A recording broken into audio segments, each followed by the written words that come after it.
Okay, let's unpack this. You've undoubtedly seen the headlines everywhere. Sean Diddy Combs. Yeah, impossible to miss. Right. A name that, for ages meant hip-hop royalty, culture, business, just huge. A real titan.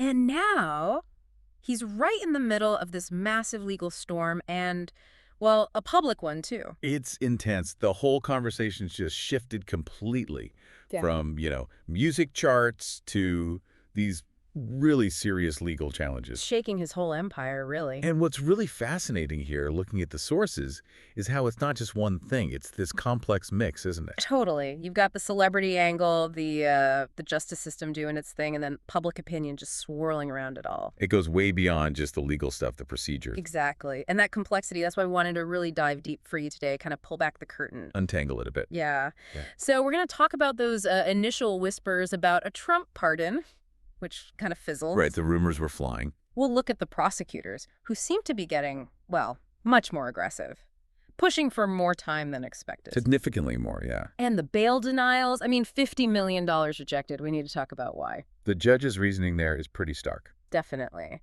And then there are all the civil lawsuits piling up. Some really serious stuff, like that 2017 assault allegation involving Justin and another involving a minor. Which adds another whole layer. So our mission today, simple. We're boiling down all these sources, getting you the key insights, the clear picture, your shortcut to understanding what's really going on. Because this whole thing, it really pushes on those lines, doesn't it? Between, fame, money, and actual legal consequences. It really does. And that idea, celebrity leverage, that takes us straight to that surprising Trump pardon rumor that popped up early on. Oh, yes, the pardon talk. Initial reports, speculation, suggesting Trump might actually consider it, which, got people talking, given his history with pardons. It certainly did.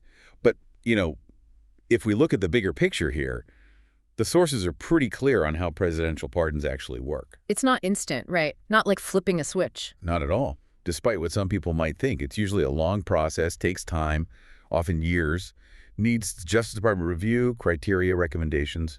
Yeah. It's involved. So for a case like Diddy's, that's still unfolding. A quick pardon seems, unlikely. Highly improbable, yeah. Yeah. At least through the normal established channels. Yeah. It just doesn't fit the timeline. Okay, that makes sense. But, could there be a scenario? Could a huge celebrity case ever just bypass the usual process, even informally?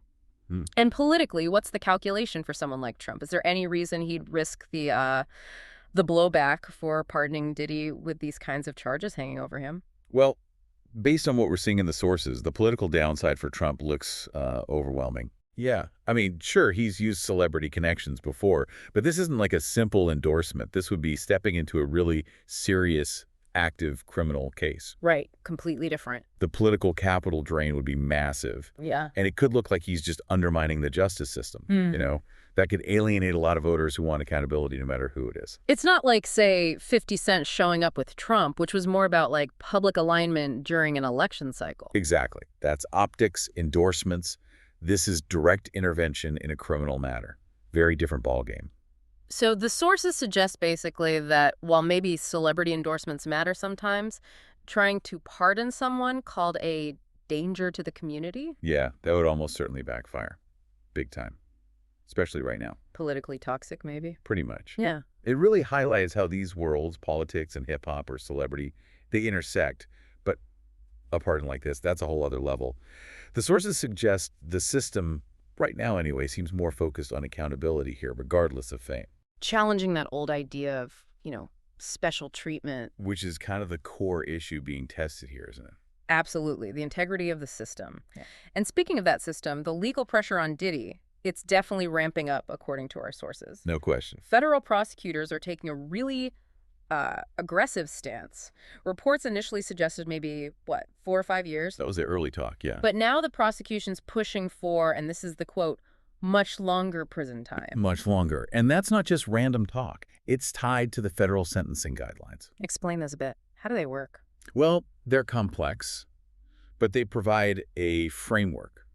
But prosecutors have room to argue for more time based on different factors. Like what kind of factors? Things like the number of alleged victims, how serious or long-lasting the alleged abuse was, if there was any obstruction, stuff like that. They call them enhancements. Ah, Okay. So when they shift from saying 4 to 5 years to much longer, it signals they might be adding several of these enhancements. Or maybe they found new evidence. So the potential sentence could be way higher than first thought. Could be, yeah. Potentially decades even. It's a significant shift. Wow. That really puts it in perspective. And you see that same aggressive stance in the bail fight, right? Yeah. His team kept trying, started at, what, $1 million? Yep. Initial offer was $1 million. Then it just climbed all the way to $50 million offered for bail. $50 million. An incredible amount. And every single time, denied, flat out. And the judge's reasons, they weren't vague. The sources highlight this. The court called him a flight risk. Meaning they think he might run. Exactly. And, maybe even more seriously, explicitly labeled him a danger to the community. That phrase, danger to the community, that carries a lot of weight, doesn't it? It absolutely does. It's not something judges say lightly. It shows a really deep concern about the allegations and, potential future risk. It suggests the court is taking these allegations incredibly seriously. Extremely seriously. And, to get a sense of how serious this is, it helps to maybe look at other cases. Yeah, context is useful. Think about R. Kelly. He got bail initially, but then it was revoked. He was eventually deemed a flight risk and a danger too. Right, or Jeffrey Epstein, huge wealth influence. But ultimately, bail was denied there too, leading to his detention. These cases show a pattern, maybe. Once allegations hit a certain level of severity, the courts seem, less willing to let wealth or fame dictate a pretrial release. Public safety seems paramount. So our sources suggest the system might actually be pushing back on that idea, that money buys freedom. It seems that way in these high-profile, high-stakes situations. Rejecting $50 million sends a pretty strong message. It feels like a statement about accountability, regardless of who you are. It's definitely fueling that debate. Yeah. Is this a moment where the system is actually leveling the playing field a bit? Or trying to? A question worth asking. So, okay, the criminal side is intense. But that's not the only legal front Diddy's fighting on, is it? Not at all. There's this whole parallel track of civil lawsuits running alongside everything else. How many are there now? Sources say there are currently 6 civil lawsuits filed against him. 6. Wow. And they contain some specific claims. They do. Civil suits often bring out more details because the standard of proof is different. Lower bar than beyond a reasonable doubt in criminal court. Exactly. It's usually preponderance of the evidence, basically. Is it more likely than not that it happened? Some more details can come out? Potentially, yeah. During discovery, testimonies, you might get a fuller picture. For instance, one suit details an alleged assault back in 2017 involving Diddy and someone named Justin. Okay. And another one involves a minor, which obviously adds a whole other dimension of seriousness and public concern. So these civil suits are providing another angle, another way to see the allegations. Right. Sometimes information from civil cases can even feed back into criminal investigations, or at least shape the public narrative more fully. And speaking of the criminal side possibly expanding, there's this term, superseding indictment. What does that actually mean for you, the listener? Good question. A superseding indictment basically means the prosecutors have updated the charges. They've replaced the original indictment with a new one. Is that just procedural? Or is it a big deal? Oh, it can be a very big deal. It usually means they've gathered significant new evidence. Yeah. It could mean new charges are added, maybe even new people are charged, or the existing allegations are laid out in much more detail. So it signals the investigation has deepened or widened. Precisely. If that happens, it really ups the ante. It means Diddy could be facing even more serious criminal charges, potentially increasing his legal exposure quite dramatically. It's a potential game changer. Okay, so definitely something to watch for. Now, all of this legal turmoil, it's obviously having a huge impact outside the courtroom too, right? Public opinion, the cultural reaction. Oh, absolutely. The reaction has been massive. Yeah. And really varied. You see people like 50 Cent being very critical, very vocal. Yeah, he's been relentless. And social media is just, it's on fire. People are debating, arguing, taking sides. There seems to be a lot of disillusionment, maybe a reevaluation of his whole legacy for some people. For many, yes. Though others are definitely urging caution, wait for the legal process to play out. Yeah. But the shift is undeniable. It's such a stark contrast, isn't it? For decades, Diddy cultivated this image.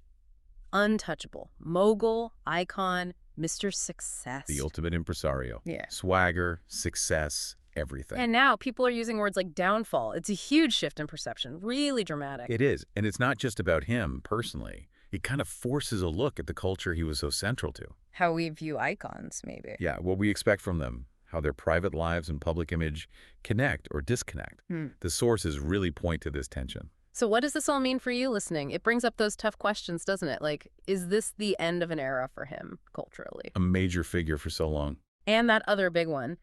Can you or should you separate the art, the music, the legacy from the artist and their alleged actions? That's the perennial question, isn't it? It is. And the sources reflecting the broader conversation show there's no easy answer. Some say the art is separate. Others, maybe a growing number, say you just can't separate them, especially with allegations this serious. Yeah, that moral conduct is part of the legacy. This case just forces everyone to think about where they draw that line, if they draw one at all. It's a debate society keeps having, and this just puts it right back in the spotlight. A really intense spotlight this time. Okay, wow, that was a lot to cover. So just to recap the key takeaways for you. That Trump pardon seems very unlikely.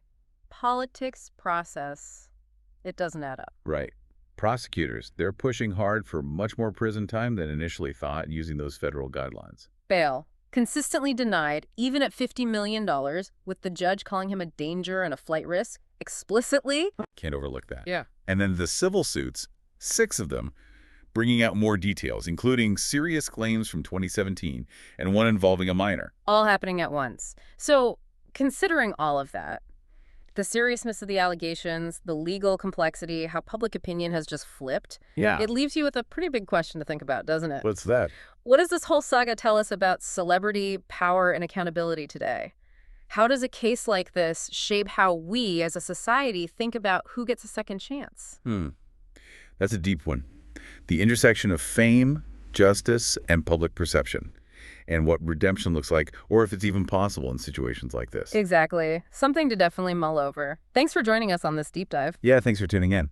We'll catch you next time.